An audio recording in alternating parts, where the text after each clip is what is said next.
Hello and welcome to Tiny Desk Knitting with Emma.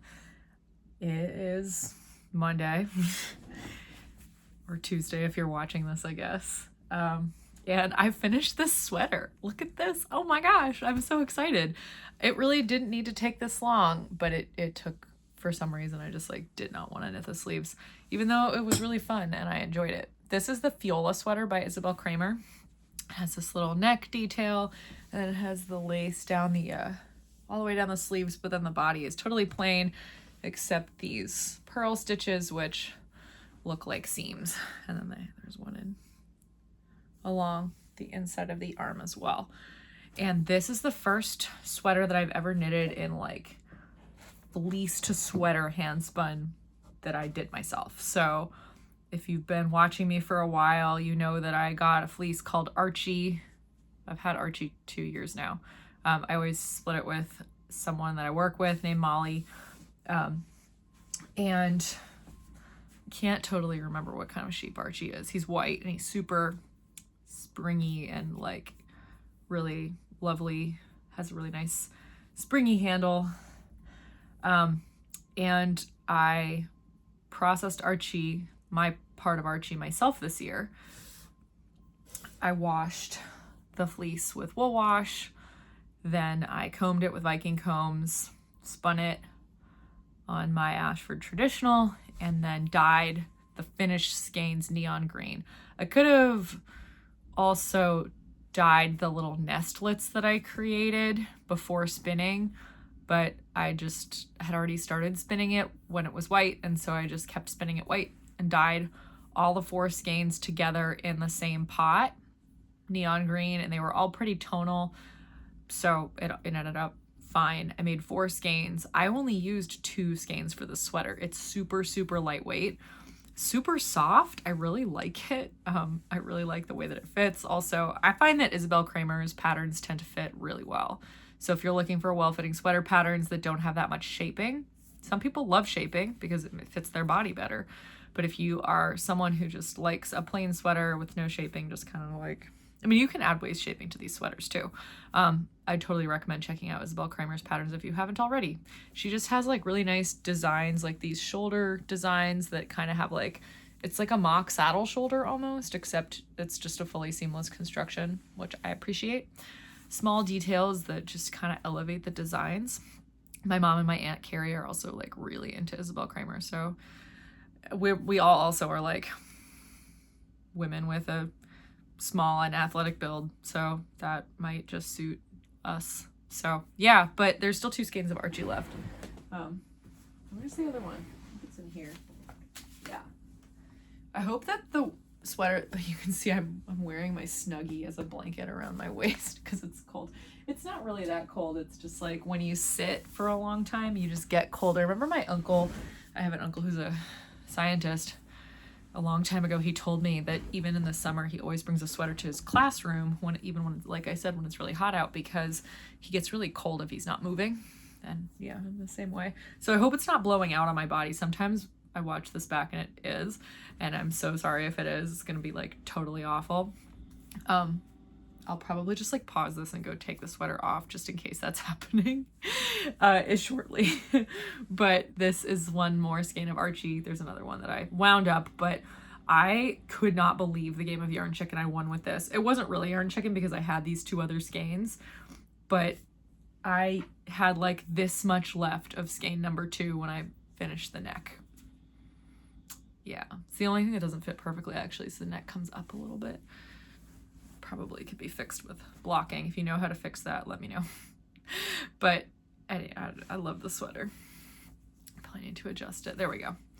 Yeah, so I really enjoyed knitting it, except that apparently I didn't want to knit the sleeves, which wasn't really a reflection on the pattern. It was more just a reflection on me getting bored with things. It's just how it is. I always finish things eventually. Sometimes it just takes me a while. Yeah, but I'm definitely still in a green era.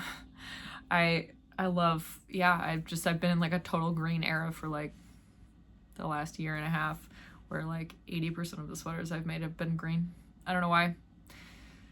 But now that Wicked has been released, I guess my like, you know, it's like in, I guess. It's so funny. Like when I was a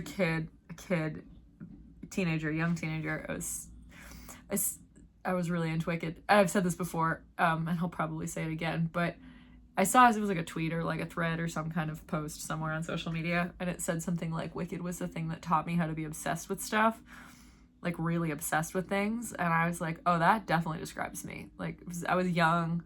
It was a really like powerful story for me.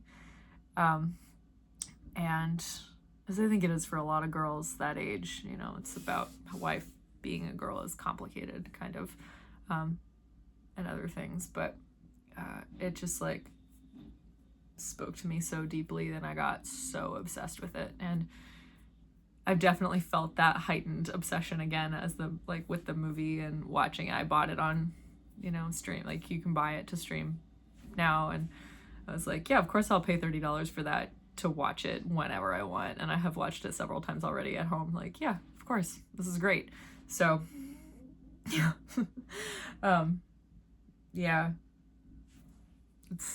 I don't know, but it's great. So if you haven't seen it, you should watch it. This Yeti was left in the lost and found at church for so long that I just decided to take it yesterday. I was like, oh, it's been there for a while. Clearly no one's claiming it. Lost and found is very visible. I think that's mine now.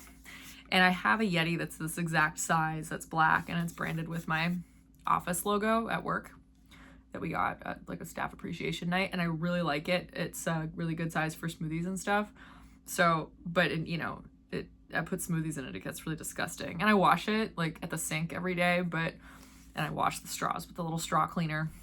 And I have I have a ton of these straws, but you know, it needs to go through the dishwasher at every possible opportunity.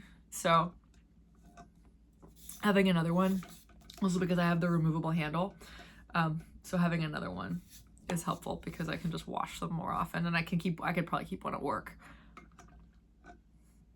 I'm drinking water with raspberry salt from Element. This is like, I'm not sponsored, but this is like such a runner's thing. There's so much, you can see on the label, there's so much sodium in this. They taste really good. I don't put the whole packet into water. I put the half of a packet into this 30-ounce tumbler of water, and that to me is like the perfect flavor, but it tastes really good. The first time I had it, I was like, this is seawater and it's disgusting. And then but it like the aftertaste was really good, so I like diluted it more, and I was like, oh no, that's really delicious, like really good. So yeah, no regrets. If you are a super sweaty person, especially if you're exercising and you live somewhere hot, Element is great. I like Noon. I've talked about Noon many times. Noon is easier to get. Element is very like it's expensive, but you also have to get it like from either the website or you have to get it from the feed. You can't just buy like a single stick of it. You can get a sample pack with a bunch of different flavors, which I like, and then you can only buy like a box of 30, I think, and it's all the same flavor. So you can get a bunch if you love it. You can get a bunch of different flavors, but yeah, I like the raspberry one. So that's what I use. But I was just talking to somebody at this running event on Saturday. She lives in, I think she said she lives in Texas somewhere, like South Texas. And she said she's like, I'm so addicted to it. It's just like the flavor is really good. I just put like a little sprinkle in all my water now because it tastes really good. And I was like, it does taste really good, even just in a little bit of water. Just sprinkle a little bit. Like if I've drunk the Element down to like here, but there's still like a little bit, I'll just fill this up with water and it will taste like the raspberry flavor will still be there. It's like still a good flavor even if it's really diluted. So anyway, it's just me talking about running. I'm not in a marathon block yet. 2 more weeks. 2 Mondays from now is the start of the next marathon block because I'm running the Vermont City Marathon in May, which is my hometown race. So that's fun. And I've convinced several of my extended family members to join me. probably not in a marathon. I think they're all, except maybe my cousin Ben, he might run the marathon with me. Well, I don't know if he'll run with me because he's faster than me. Although I don't know, he's never run a marathon. Maybe we'll run it together. Yeah, but I think a lot of my relatives want to do, like, there's like a half marathon relay. So 2 people run a relay. That's fun. So anyway, I'm going to change really briefly out of this sweater and just put on something else just in case it's blowing out and you're being completely blinded. So, okay. I don't know if the snap worked, but I've changed into my City Limits sweater from Tanis Fiber Arts, I think is the designer. Tanis Lavalley. She's like a Canadian, French, I think she's a French-Canadian designer. I was wearing this on a Willie Thistle shopcast recently and I could not for the life of me remember the name. Maybe it was on here. Anyway, it's the City Limits pullover. And I knitted this with, it's 3 strands total all the way throughout. So there's 1 strand of mohair and 2 strands of like superwash single ply merino together, all 3 together. And so I dyed a fade of 5 different colors of the merino, starting with the super light teal and then fading all the way down to the stark teal. And so you hold like A plus A, A plus B, B plus B, B plus C all the way through so it fades really well. And honestly, I've knit this multiple times. I knitted another one also in a fade that I designed that was pink. It didn't have any mohair. That would have looked really cute with mohair. I should have done mohair. But I knitted it as a sample for the shop in Burlington, Must Love Yarn, that was selling my fade kits for a while. And I don't think I ever got it back from them, but that's not their fault. That's my fault for never going to pick it up. I bet if I went there, they'd be like, wow, this has been here for years and we don't know what to do with it. So anyway, I hope one of them took it home and is like wearing it and enjoys it. So yeah, that's my Archie spin and my sweater, and it's done. And I'm so happy. And I'm excited to get Archie this year. So this is another FO finished. These Emma Woodhouse socks. I had knitted one of them in literally like, it was 2.5 years ago. I knitted it in the summer of 2022 and just didn't knit the other one. This is a skein of yarn called, okay, I couldn't remember what it was called, but I knew it was an Emma Woodhouse colorway from at Haynes House. And I Googled it because I needed to update the Ravelry page or something. And is called Best Blessings of Existence. It's not called something horrible. And I don't mean that Terry would name anything something horrible. She just uses like quotes that are funny. But this is not a cutting remark about Emma. It's just the best blessings of existence. So these are acrylic sock blockers. I don't like these as much as the wire sock blockers, but this is a smaller pair of socks, so it was okay to put them on this. Also, like, I hadn't exactly followed my pattern when I knitted this pair, and so I knew one thing that I did was that I made the panel wider by a stitch. So I remembered that, but I didn't realize like exactly what I had done to widen the panel. And so it turned out I kept trying to do the ribbing following the chart in my pattern. Emma Woodhouse sock pattern is up there if you want it. It is on Ravelry. And I like ripped it out twice, the ribbing, because I just couldn't figure out, like, and then I had to look at that first sock and be like, oh, that's what I did. And I almost just left it and was like, whatever, they won't match. But then I was like, I do want my socks to match, especially if I don't keep them. So they're cute. But the first one also was like really long. Like it was like the size of a men's foot in terms of length, but not in terms of width. So that was weird. So also I was running out of yarn. I was playing Yarn Chicken on the second sock. So I just knitted it like my normal length and then knitted the toe. And then I took the other sock and I frogged like the toe in the last 2 repeats.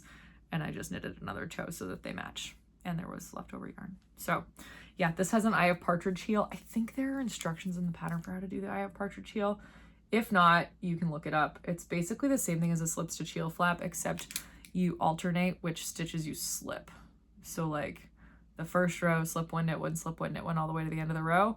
And then the next row is slip 2 and then knit 1, slip 1, knit 1, slip 1 all the way to the end of the row. And that offsets the slip stitch by 1. And you just repeat those 2 slip stitch rows. And then it offsets the slip stitches to make this little, again, we just call it an Eye of Partridge heel. It's cute. So I'm glad that these are done. They are also dry, so I can take them off the blockers. And yeah, there we go. All done. I can leave in the ends. They're so cute. Oh my gosh. So you can make shorties.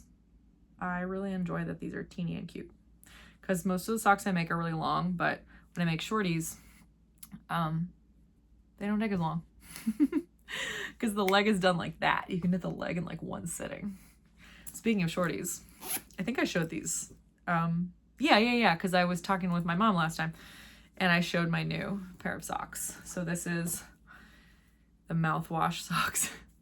Look at that beautiful tonal. Oh, I love that so much. It's so pretty.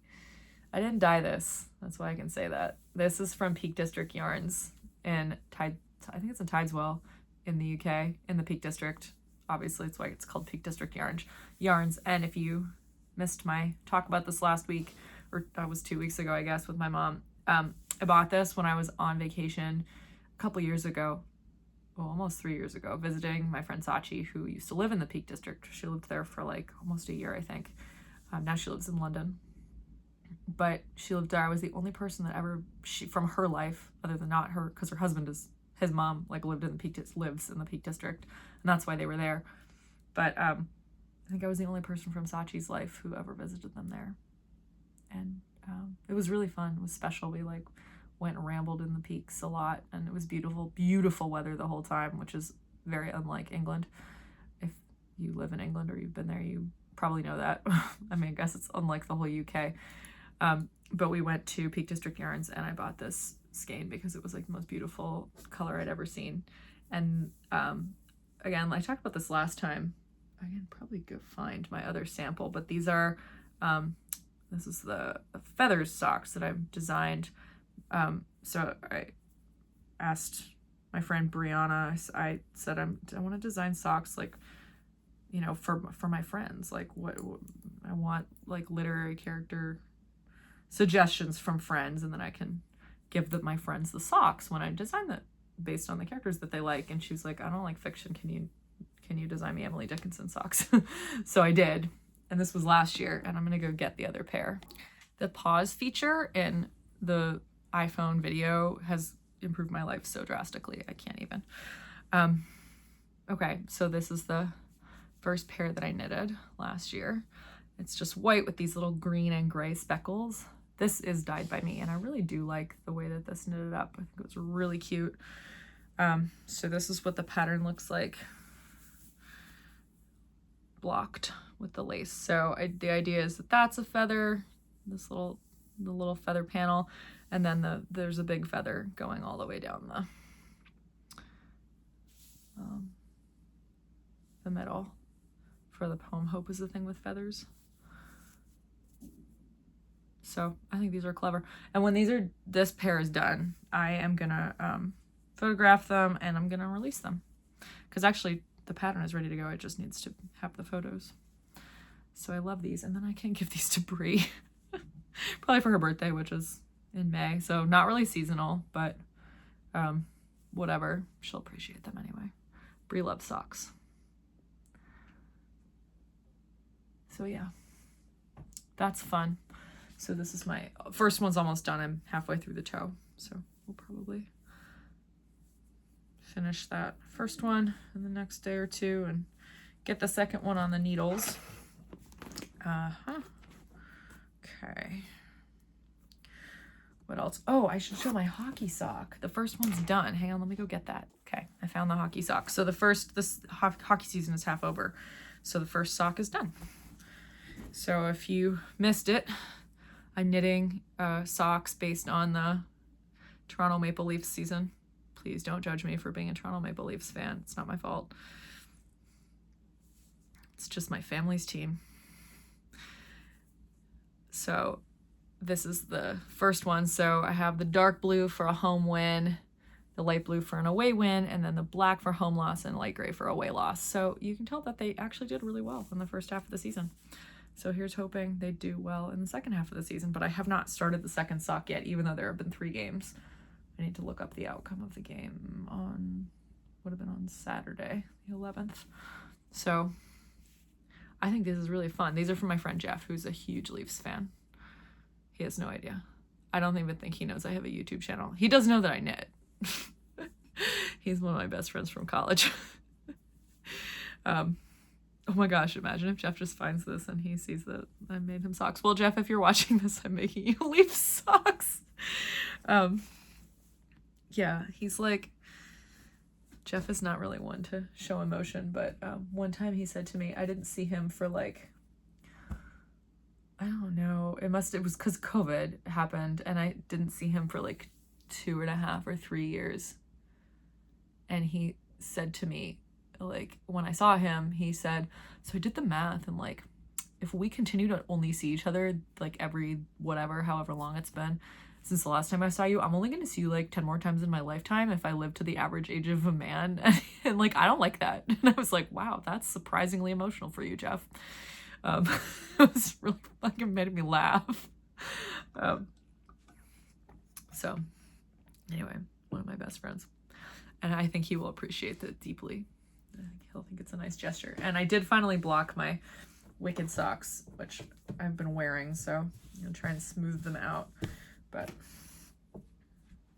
like I said, once I block these, I'm never gonna take them off, and I basically have worn them all last week. So no regrets. I think that making striped socks with leftover yarn is like one of the most fun things you can do, no matter how chaotic. The Glinda sock is very chaotic on purpose. The Elphaba sock is less chaotic, also on purpose.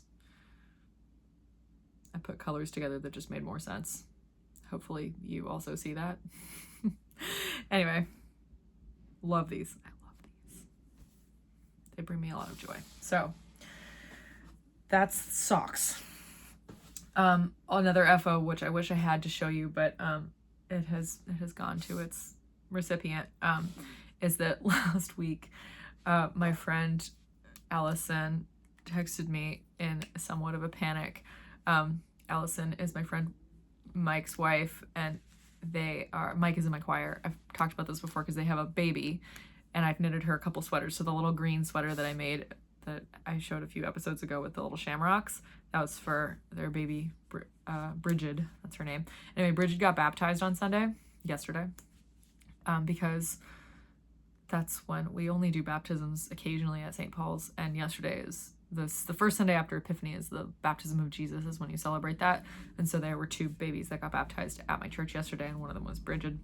And I think they had bought a vintage baptism gown for her, and I can't even remember. Allison had texted me this whole story, but I didn't even like register anything other than the fact that there was no bonnet that came with it. And she was like, you can say no. Can you knit her a bonnet? And I was like, yeah, I can knit a bonnet in 45 minutes. So I knitted a little white baptism bonnet in 45 minutes. It wasn't like the day before the baptism. It was like Monday and the baptism was Sunday. There was plenty of time. So I knitted a little bonnet. I'll link the bonnet I made in the show notes. It's called I think it was Rigmore's bonnet by Petite Knits. Petite Knits has a bunch of, she's like a woman who designs patterns, and she has a bunch of kids.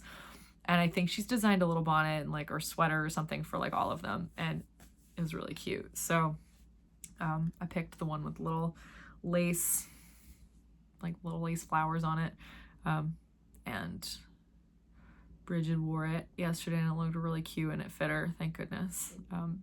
So that was very sweet, and it was like it's nice when you see your knitting like be used for something so nice. And you know, it's like, now Allison was like, thank you for knitting the latest heirloom for our family. I was like, oh, that's so sweet. Like, if you have more kids, they can wear it too.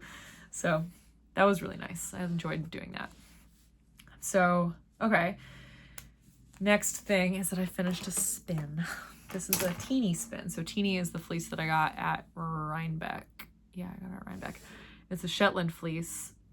And this is the first skein that I have made from Teeny's fleece. I've been kind of not super intensely processing the fleece. Like with Archie this summer, I processed all of it. I combed it all really fast, like in 1 or 2 goes, basically after I washed it. But this one I've just been kind of working on intermittently without any haste, which is nice. It's a small fleece. So yeah, I would like to kind of get into a routine and rhythm of just combing it. Maybe I'll just comb like a lot of it. Like I'll just work on it for a couple hours and I'll get through a lot of it. Just put it on the calendar, maybe on the weekend. Cause it's not that like intense to comb fleece. Like I have combs and you just kind of put the comb on the table and that's all you need to do. It's not like it takes a lot of mental energy even to do it. But the locks are not like, they're very jumbled because I just like threw pieces of fleece in the wash instead of putting it in a laundry wash bag where you can align all the locks so that it's really easy to put them in the combs correctly, and I didn't do that, which makes it a little harder, but it's not that bad. So I just need to comb some more. I haven't decided if this is gonna stay naturally colored or if I'm gonna dye it. I'm like, part of me really wants to dye it like a really deep blue or purple, but then again, I could just like, I could spin a bunch of like all of it and then I could just dye one skein that color, and then I could do like a color work thing because that's just who I am.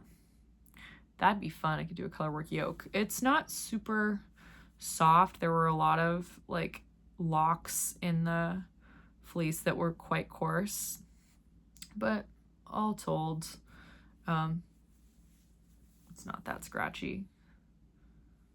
And I washed it. It's quite tightly plied. I really like it, honestly. I might just knit like a hat or something to see with like one skein, because there's plenty. I mean, it was like a 2-pound fleece, so that's not a huge fleece, but that will give me lots of yarn, so like enough to knit a hat from this skein and then also to make a sweater from the rest of it if I continue processing. So I might see what happens if I knit something small like a hat or mitts with this, just to see how it feels, because why not? But yeah, I have a new spin that I'm working on. So I spun a bunch of this color, which, well, I spun the whole thing. This was color Unobtainium from Into the World, like world, but spelled WHIRLED. It's a company that does yarn and fiber. They're always at Maryland Sheep and Wool and Rhinebeck. I think they're based in New York somewhere, maybe in the Catskills. I'm probably just making that up. But this is a fun color. This is on, I think this is on Cheviot. Yeah, I think this is maybe even gray Cheviot, which actually is one of my favorite fibers to spin. It's a little crunchier, but I find that it does well. Just in making a nice smooth, it's a pleasurable spinning experience. And I spun this on my electric eel. So I did about 2/3 of the skein on one bobbin, and then I did 1/3 of the skein on another bobbin, and I then plied the 1/3 with the 2/3, and so there's about a third left, if that math makes sense. This is the first skein. Oops. Okay, well, those are all just gonna come tumbling down. So this is the first skein. I think it's about a DK weight. It's a little plumper than I normally spin, which I did on purpose. I've just been like, not everybody wants to spin fingering weight or knit with fingering weight yarn, so I've just been trying to diversify a little bit. Especially because I have like white yarn, a variety of weights, and you know that I want to pair this with in color work, and can't all be fingering weight because the yarn's a variety of weight, like I said. So this is the original skein of Unobtainium plied with Unobtainium, but then I wanted to make some more like fun things that weren't all the same like thing plied with itself, and so I decided to spin up a little bit of this, which I think is Jacob. Hang on, it's right there. Just reach over and grab it. Oh, sorry, you're just looking at my shoulder probably. Oh, this braid is, oh no, it's Cheviot. Yeah, it was a 4.5 ounce thing from Spinner's Hill, which is my favorite place to get fiber at Rhinebeck. I always get fiber from Spinner's Hill at Rhinebeck because it is the most beautiful colors. And this is a beautiful Cheviot, so I'm plying Cheviot with Cheviot. And the bobbin's on the e-spinner, so I'm not going to pick it up, but this is, I think this will look nice together. One of the things that is a helpful tip if you're not sure how to go about deciding which colors you can apply together, is just find one like kind of place where they meet. And so that is the purple in this one. There's the same type of purple here and here. So I think that they will look really cool. It'll be like autumnal and kind of like, you know, I don't know what the word I'm looking for is, but yeah. So this week, one of the things I would really like to actually do is, you know, I spend a lot of time resting. I always say this. I like to not have a lot to do in the evenings because of my running. I guess I sort of got into this, but then I forgot to continue because I got off topic. Even in the off season, I run a lot. So like I said, I'm not starting a marathon block for 2 more weeks, but that's why I got off topic talking about the Vermont City Marathon and how my family I've convinced them all to run. My training block starts in 2 weeks, but I am doing base building right now. So last marathon block, sorry if you hate me talking about running, you can skip ahead like 2 or 3 minutes. I assume that's how long I'm going to spend talking about this. I ran, I think my peak was like 46 miles a week for the Philly Marathon that I ran in November, which was a pretty good jump from my like 30-ish miles a week from the half marathon plan that I did like earlier in 2024 when I ran my first half marathon in May. So, yeah, I do have like long-term running goals of like, you know, finishing a marathon. I don't know if my genetic potential will let me finish a marathon in under 3 hours. That would be really cool, but it will take a long time because I finished my first marathon in just under 4 hours.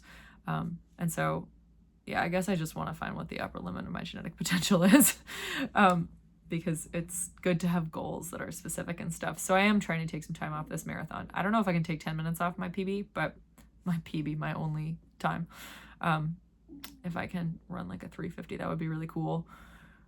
So I don't know if that's possible in this training block, just based on like, will I get injured? I don't know. I'm doing a lot of strength training now, just stability stuff to make sure that my ankle is in good shape, and I have a pair of more stabilizing shoes now for my long runs, which has been helpful, really helpful actually in avoiding the ankle pain, but I think the strength training also just helps a lot. But I'm going to try and peak at like 55 miles a week for this block, so I'm kind of trying to stay around 30 miles a week for my base training right now, because that's where I start. This next marathon block starts around 30 miles a week. So yeah, I'm excited about that. Anyway, I ran like 8 miles this morning, and I usually run along the harbor in Baltimore, which is really pretty, but there's been snow in the last week, which has been messing up the sidewalks a little bit, especially around the harbor where people don't live. So I've just tried to like go elsewhere a little bit and just mix it up a little. So actually today I ran along the harbor in the other direction, and I ran so basically towards Fells Point and Canton, if you know Baltimore, and then I ran through up to Patterson Park and like around Patterson Park, which Patterson Park is a huge park. It's like 2 miles if you go all the way around the square, I think. The perimeter it's always about a 2-mile perimeter park over in it's like between Fells Point and Canton. So like 3 miles from my house, 2 miles on the roads, maybe 2.5. So I ran over there, and then I ran around the park a couple times, which I'd done on Saturday at this event, like a group run thing. And I was like, oh, I should run here more often, because there's no cars in the park, but there's these huge paved paths, and it's like more hilly, kind of rolling hills terrain. So actually that's really good if I run in on flat harbor all the time. So adding some hills was good, and it was just like a little bit of variation, and I enjoyed it. And I also have a friend who lives over there who runs with her dog every day, and so I was like, well, maybe I should just like do this more regularly and like text my friend and be like, hey, come meet me and we can do a loop together. That's like fun, right? And then I ran home, and that was like perfect. So that was actually awesome. But yeah, so I rest a lot. Let me get back. I'm getting back on track. See, I went on a long tangent. Now I'm getting back on track. Somebody commented on one of my videos from like 2 years ago, was like the other day that was like, there's a lot of talk about not knitting stuff in this. I was like, yeah. Like, I mean, I didn't even reply. I was like, I don't even know what to say. Like, a lot of people do that, and that's just what this channel has turned into. And if you don't want to watch, you don't have to watch. I do talk about knitting, but I think that's part of the joy of it. Anyway, I would like to, this week, during some of my rest evenings, get some work done on Fenson. Here's Fenson. Again, haven't done any work on this since like in November, probably before the marathon. It's a long time ago. So this is actually a really enjoyable project because the cables are not that complicated. There's an antler cable that's super simple. You only have to do a cable like once every 10 rows. There's this little herringbone cable, which isn't every other row cable, but it's easy to memorize. It's super simple. You basically don't even need a cable needle. And then there's this middle kind of honeycomb thing, which is actually closed with purl stitches, and that makes it even easier. Again, easy to memorize, easy to kind of just follow, like to know where you are. The antler cable, you do need to like mark how many rows you've done, because it's really easy to do more than 10 or less than 10, depending on, or fewer, excuse me, depending on what, you know, because it's just hard to tell. So, and then there's just moss stitch around the edges here. And this is just the back. It is shaped. I'm knitting Fenson shaped. It's a Brooklyn tweed pattern. I will link it in the show notes, which are down in the description box. And then this yarn is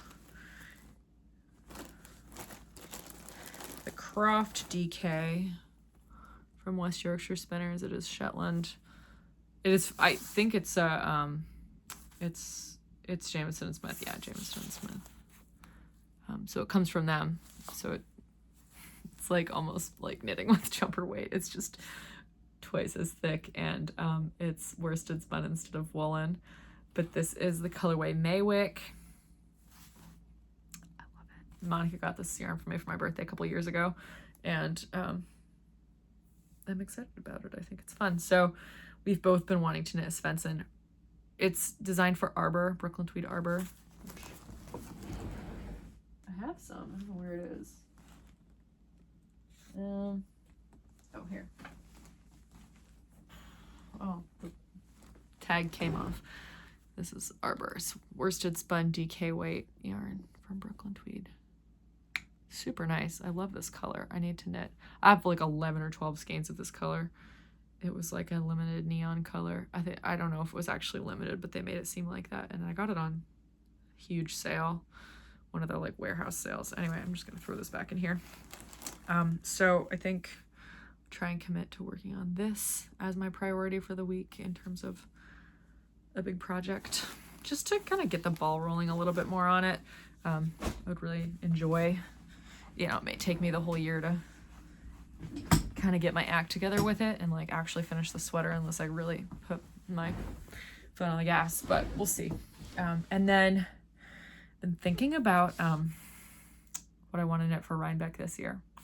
If I go to Rhinebeck, I don't know, they probably will have a marathon like really close to Rhinebeck this year. So I'm hoping I can kind of make it work, but sometimes it's hard to like miss a lot of church. So 2 weeks in a row is kind of a lot. I mean, it's okay, but I would rather, I don't know, avoid it if possible. We'll see. So regardless, I'm gonna knit this sweater.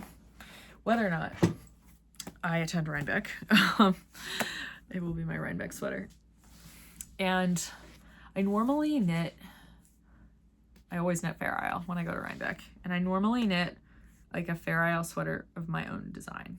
And that's one of my favorite parts of the year, is designing and executing my own Fair Isle sweater with nothing but measurements, basically. Sometimes I use other patterns for reference, whether or not I'm using them for like the charts or for the numbers or whatever. But there's been a sweater that I've had in mind for several years now, and I can't remember where I first saw a sweater like this, but I have a book that I ended up getting a couple years after. I was like, I really want to make that, like a sweater like that. And there was one in there that was really similar. And this is the book, Faroe Island Knits. I love this book. I love Faroese patterns, like the motifs. I really, really like them. I've always loved, just, I don't know why it speaks to me so much, but they really do. So I think that I figured that out from like the Sheila McGregor traditional Scandinavian knitting book. I saw it and I was like, that's like really nice. Like those are really nice like color work motifs, and I really like that. So I think I can find the pattern. Here we go. So I've always wanted to knit like a traditional red and black Faroese jacket like this, with the shamrocks, I don't know what they would call those, and then the like multiple different motifs on the sleeves and the body. And these, I think I might actually knit this sweater to pattern, like with the little closures at the top with steeks there. And I think these sleeves are sewn in. So yeah, you can see there. Oh my gosh, that's so nice. Well, whoever designed this really made two of them, or had two made. And there's a little button closure at the wrist as well. It's called Ellen, E-L-I-N, a woman's short-fitted sweater. This says it's knitted in fine alpaca wool yarn. I would not knit it in alpaca. I would knit it in J&S. This design has plackets with buttons at the neck and on the cuffs. Yep. The pattern is composed of women's sweaters in both horizontal and vertical panels. The idea for this design came from Taylor Deeb's Tale of a Woman Ahead of Her Time. She didn't walk to church services, but rather arrived on horseback. I should start doing that. Imagine if I just took a horse to church, like from Baltimore to Washington. I was just like, yeah, 50 miles. I don't really want to drive. I'm going to take a horse. That'd be really fun. She also wove and crafted suspenders and stocking bands for export to foreign lands. So yeah. 25 stitches and 28 rows and 2 color stranded pattern on larger needles. Yeah, I would do that at a tighter gauge. I would probably just knit a bigger size. Yeah. I would knit the biggest size so that I could knit it at like a 30 to 32 stitch gauge. And yeah, that'd be fun.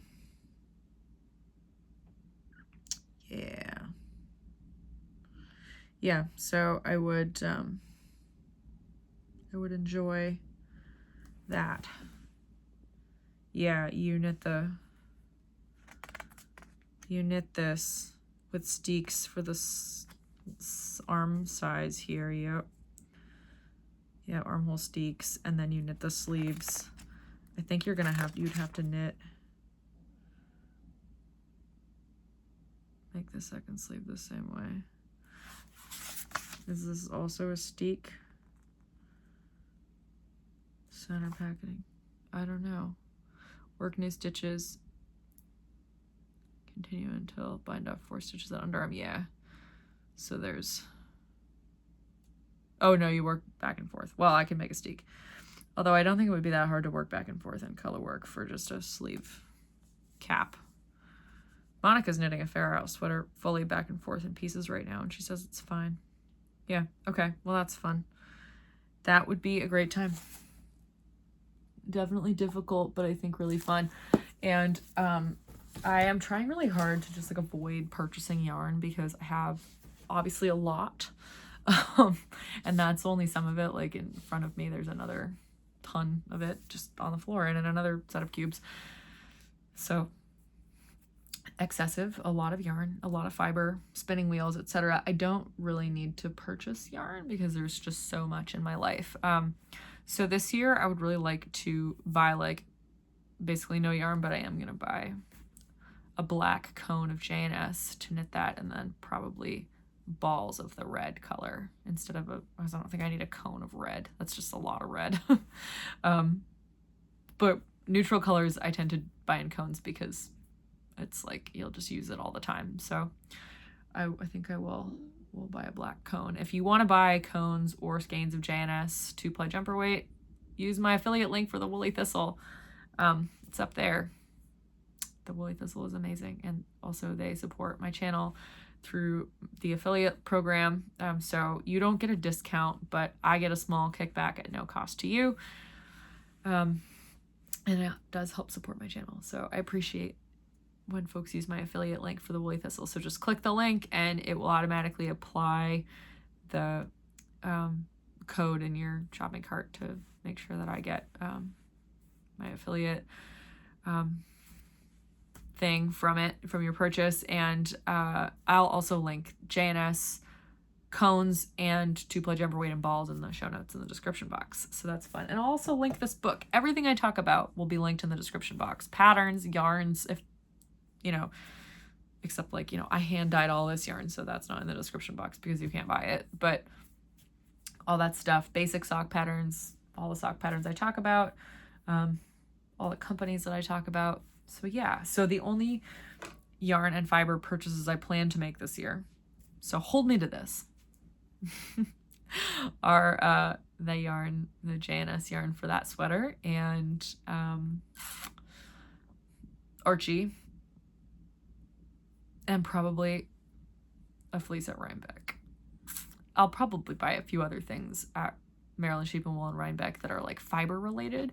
I don't limit myself quite as much there because there's not just like so much that it makes me want to die a little bit. I'm just kidding. It doesn't make me want to die. It makes me really happy.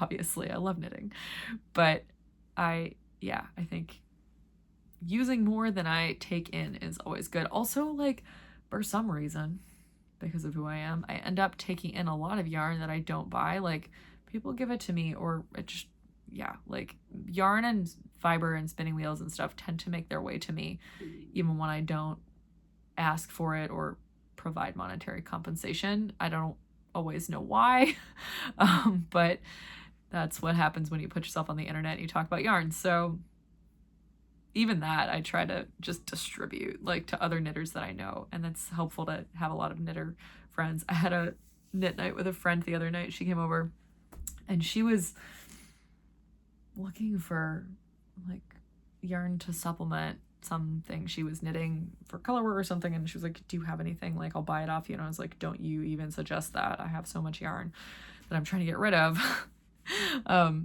You can just have whatever you want. So she was like, yeah, this is dangerous, like, you are such a dangerous person. I was like, why? You're getting free yarn, I'm just distributing it. And she was like, no, it's okay. But I was like, every time you enter my house you should expect to leave with more yarn than you came in with. Just saying. I'm just saying. So yeah, that's been fun. So those are my that's all the knitting. The only other thing that is coming up is the colorwork cal for the Woolly Thistle, colorwork knit along. I have my project planned. I'm not showing it to you here. You have to watch the Shopcast, which I think is a week from Friday. So I won't be talking about that here until I show it on the Shopcast. But I have the yarn and the pattern picked out. It is a design by me that is not released yet. So I've knitted a sample and I'm knitting it. I'm going to knit another sample for the cal and then use that kind of as impetus to release the pattern into the world, because I'll have a second sample and then I can photograph them. So that'll be fun. It is knitted in JNS 2-ply jumper weight, and it's mostly green. There's a little preview. That's why the greens are all jumbled, because I was playing with different color combos. Not sure if I should do a heathered combo or a solid combo or a mix, and you'll have to tune into the Woolly Thistle Shopcast next week to see what I picked. So yeah, in terms of media that I've consumed, I watched this show on Netflix last week that it's not a new show, but it was new to Netflix. It's an Australian show called Upper Middle Bogan. Bogan? If you're from Australia, you can correct me. I didn't know what that word meant, but apparently it's like an Australian slang term for, like, I don't think redneck is the right word, but like kind of like lower class. I get the sense that it's mostly white people, but that may be wrong. That might just have been the show. Like, people who are like kind of like live not in the city, like, you know, country folk who are kind of like not as like refined. I don't know. You know, that type of person. I think in America we might call them someone who lives in a trailer park or something, you know, like kind of that type of, I don't know, but it was really funny. Regardless, it was like 3 seasons, and it was like a show from, I think it ran from like 2012 to 2015 or something. It was comical. If you like funny shows, it was like a family sitcom. It was really funny, and it's on Netflix. So it was quick. I watched it all in like a week, and I really enjoyed it. So you can watch Upper Middle Bogan if you want a good laugh this week. Please send me TV show recommendations. I always want them because I spend a lot of time knitting and watching TV. And I have been listening to a ton of audiobooks lately. So my mom has an Audible membership that like I'm logged into as well on my phone. And most of the time with Audible, she has a membership where you just get like 1 credit a month. So you basically can download 1 book a month. You purchase 1 book a month, and then you can listen to it forever. It doesn't go out of your library. But now Audible has like a lot more features where like there's just like free to you books where you can just like listen to whatever, any of these books for free, mostly like public domain books and stuff. But I think there's just a lot of books that are just like available to all Audible listeners without having to buy them or use credits. It's just like an Audible perk. So I've been listening to like public domain books, like 19th century British novels through this. And my mom like listened to a bunch of Dickens last year, and that's all like in her library, but you can just listen to whatever. So I don't know what made me want to do this last week, but last week I listened to Wuthering Heights, and I had maybe tried to read Wuthering Heights when I was in high school. And like when I was in high school, I used to read a lot of books where I wasn't really like paying attention to what I was reading at all. I was just kind of like, my eyes would like touch every page, and I thought that meant that I was reading it, and I would have no semblance of the plot or like anything. Anyway, so as I've gotten older, I've like reread a lot of those books and like enjoyed them by actually reading them as an adult. So again, I don't actually know if I ever read Wuthering Heights. I definitely had a copy. I also had a copy of like an abridged version of Wuthering Heights when I was a kid, or a teenager, which I may also have read. But I don't know what made me want to read it, but something prompted me to do that, and I really, really, like, I couldn't stop listening to it.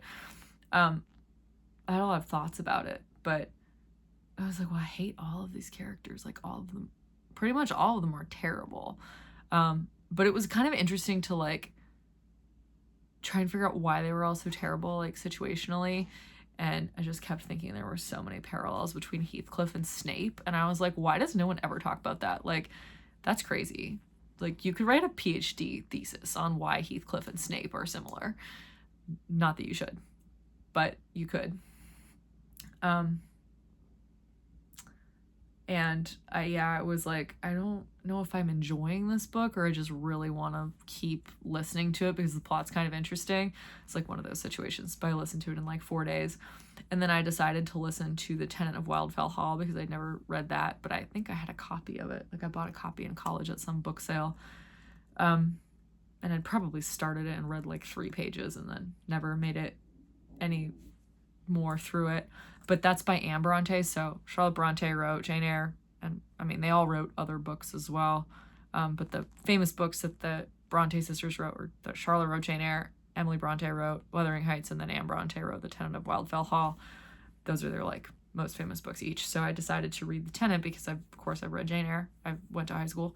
I actually loved Jane Eyre in high school. My friend Sachi, the one who lived in England, she and I tried to make a one-woman movie about Jane Eyre when we were like 16, and I was the filmographer and she played all the characters. And Sachi actually works in film, like she works in the television industry.